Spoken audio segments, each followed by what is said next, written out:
reason, but it's okay. Essentially, what we're talking about tonight is Black History Month. Why it's so important to me, and what makes it different for me. And this is from a perspective of a conversation I had with my father. So when I think I was 21, 22 years old, I started management and became a director and a whole bunch of other cool positions. And my father told me to start reading, learning, and finding people who look like me to be mentored with. And I did. I found some pretty cool people over time that made me better, made me stronger. And I did the focus and honored my father and his wishes. Now, let's be real. My father and I didn't always see eye to eye on things at that time. It's hell, I'm a grown man now. We don't always see eye to eye. But I'm doing this message for him and for my sons. When I talk to my elders, they speak of times like right now that we're going back to the KKK times. We're going back to the oppression, the segregation, and everything else. And for me, business is where you separate strength and weakness in this country. Because everything in the government was set up around business. If you don't own a business, you don't own something, you don't control something. If you don't control something, you're controlled by it. And that's what I was learning when it came to business and the effects of that business has on so many different aspects of our life. And I always look for people in positions who were not fake management. And if you don't know what that means they're not faking their position. That means they're not someone who is just could be could make a decision, but they need six other people to make a decision for them before they can make one. And as I got mentored and everything else, following the tutelage of my father and standing on the shoulders of a man who couldn't do the things I do, which is couldn't just be a business owner, couldn't be all the rest without all the drama and everything from the 70s, 80s, and 90s, 30 years from that point. It's almost 25 years since I went into management um, it, or ownership. It was weird, hearing and talking to him. So let's going to start this first off with, and then I'm going to go to the next. First off, my name is William Davis. I am the owner of A.P.C Photography. I will be changing the name. I'll keep A.P.C Photography open, but I will be adding a new DBA to encompass all of our new features. But I am an owner. I've also been a director. I've answered to GMs, owners, and have moved up the corporate chain in management, been district manager candidate, area trainer, director, two-time business owner, a direct answer to the owners of businesses such as Magic Toyota, Honda of no, it was Nissan of Kirkland, and another dealership, and it was a used car dealership. It's much smaller, but that's what I've been. And as a young black man who's around 48 now, I've had the privilege and the pleasure of helping at least 30 families go from not having a great income to middle class or higher based off my name and based off the ability to make decisions similar to in the decision I wanted to as to where they were coming in and what management position they were coming in. So that's what I have under the belt.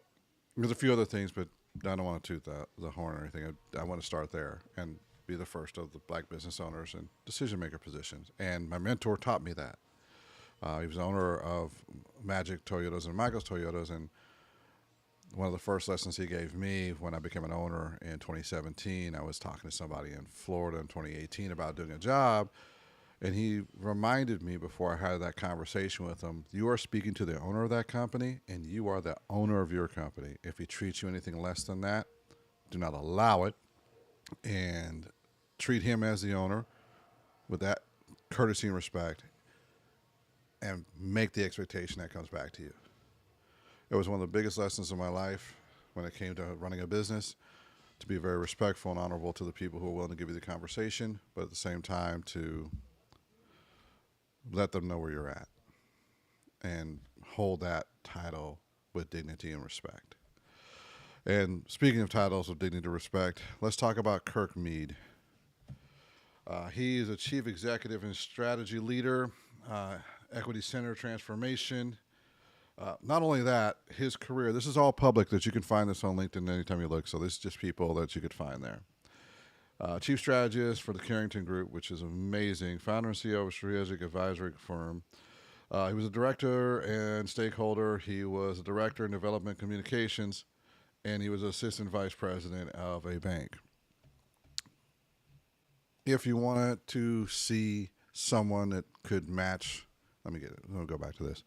If you want to see someone who could be a vision of where you want to be and who is black and brown, this is a good vision portion right here. This is one of them.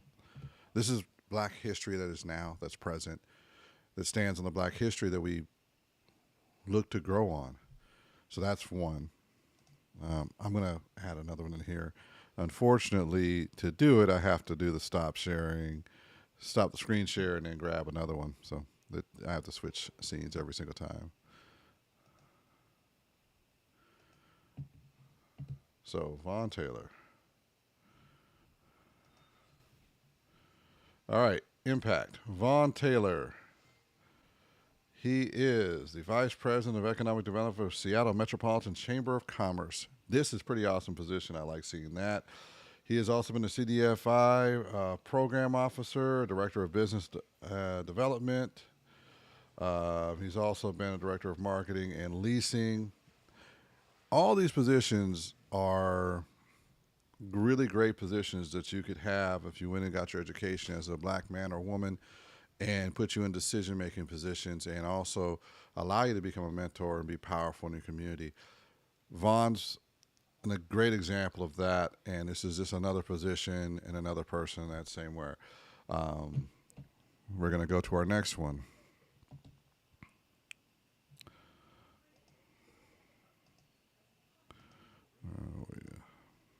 Be patient with me here.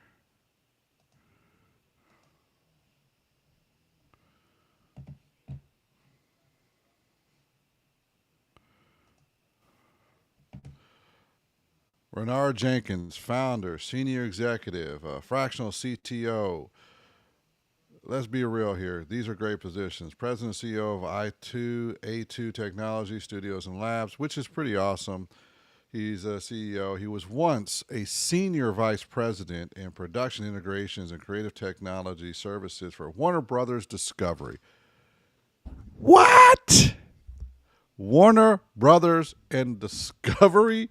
A senior vice president at Warner Brothers. That is so cool. He was also at Warner Media, vice president of content transmission, and that's awesome.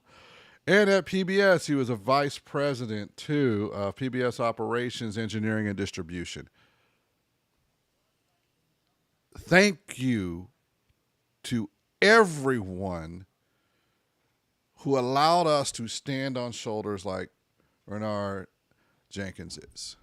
If you want to know why I have faith in what we can do and how powerful we can build our communities, 9 years.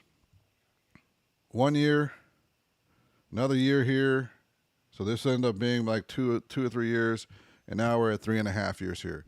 That's almost 2 decades of full decision making. Wait, I think it's even longer than that, because this gentleman was at 2010. So he got into directing positions pretty quick and decision-making positions pretty quick. Look at that. A decade and a half plus of decision-making positions in big companies that are global companies, and also built something on his own. This is black history coming to life. I don't know how else to put it. This is amazing. I got more for you. Trust me, I got more. Now, this isn't like the super exciting thing, and I wish I had like a millions of people following at this point, because this would be a pretty cool one to show off. We're going to look at another one. These are all available to look at on LinkedIn. So you can look these people up on LinkedIn. These are publicly available where you can see them. Let's see. We're going to go. The next one is going to be.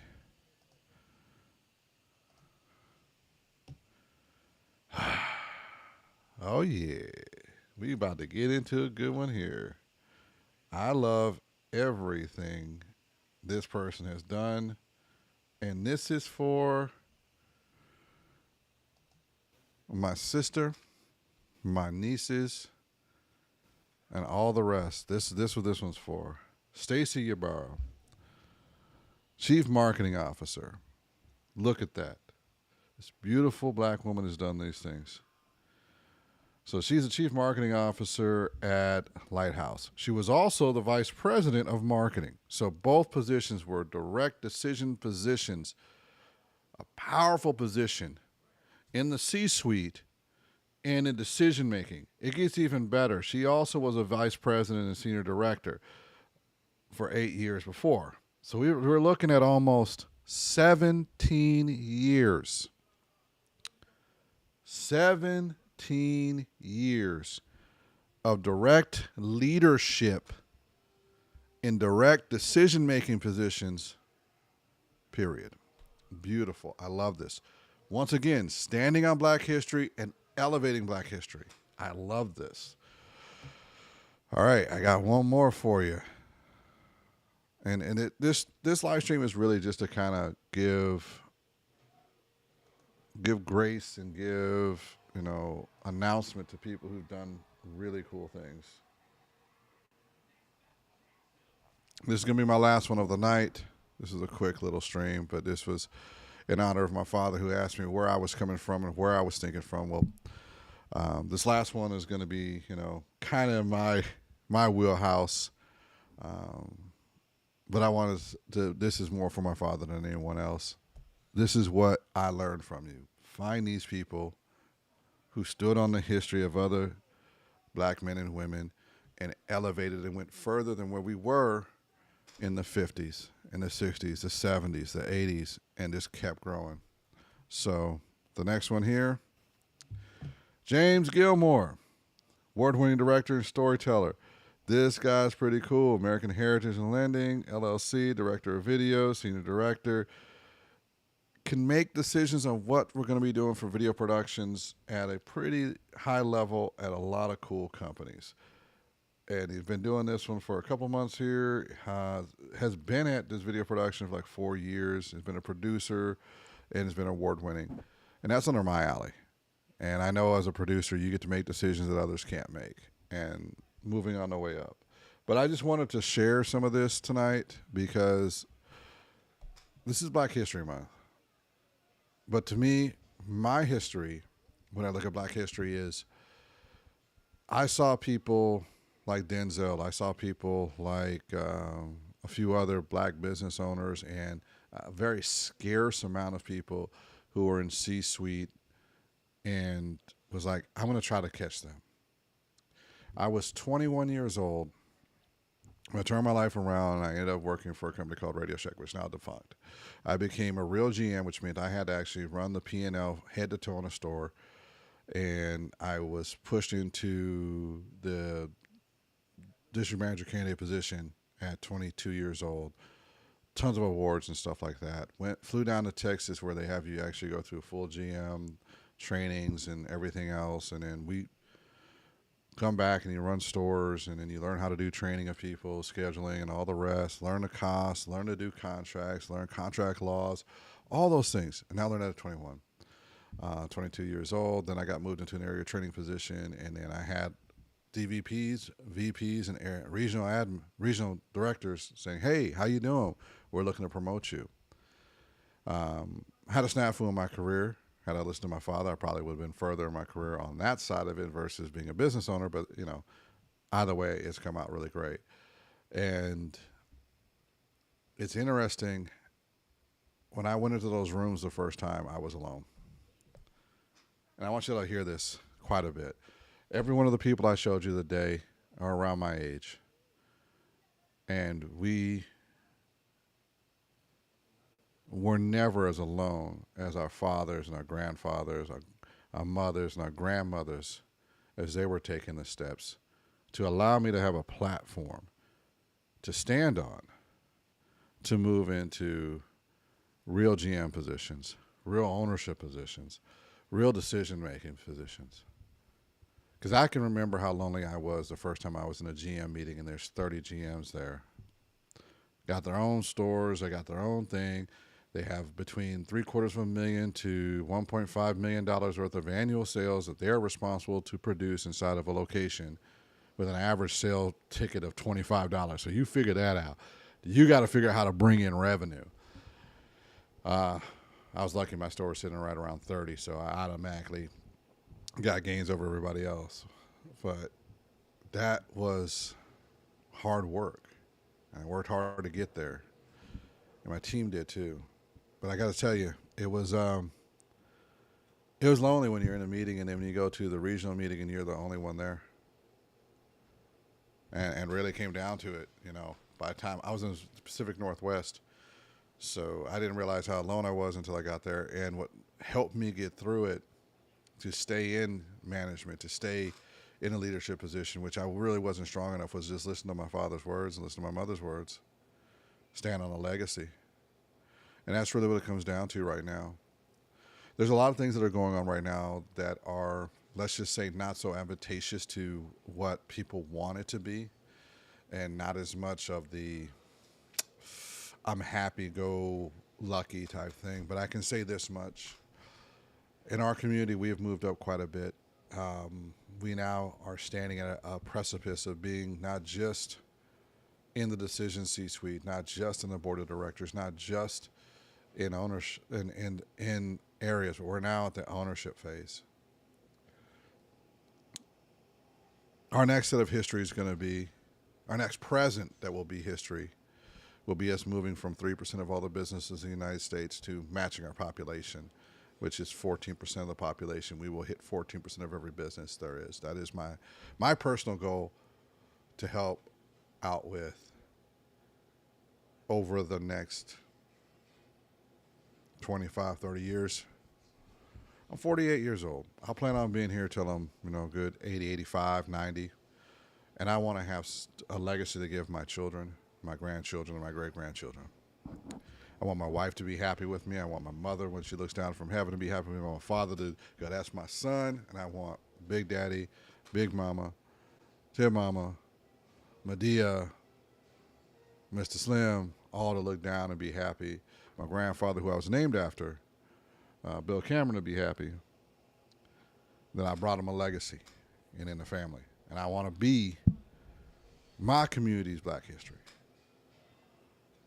And I want someone else to be saying a message like what I'm saying right now, that you're standing on my history as an owner, as someone who built out multiple businesses and helped others build their businesses to do that.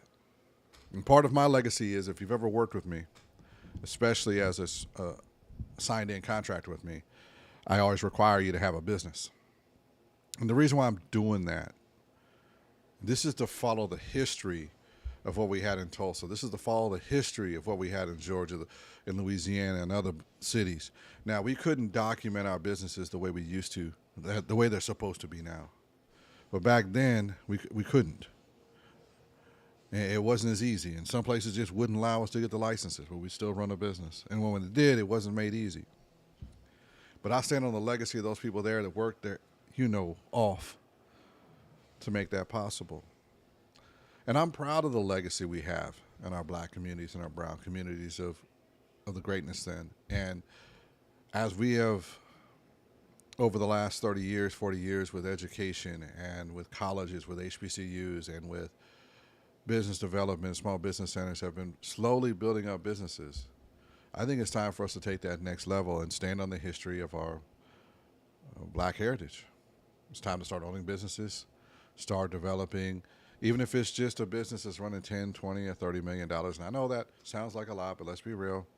For all of us who've been in the businesses that were running 100 million or more revenue, that's when you start to get a business. And I put this in simpler terms. I mean, if we were a software company here in Seattle and we hired only 50 people and we gave them $150,000 plus all the benefit packages and all the taxes that come with it,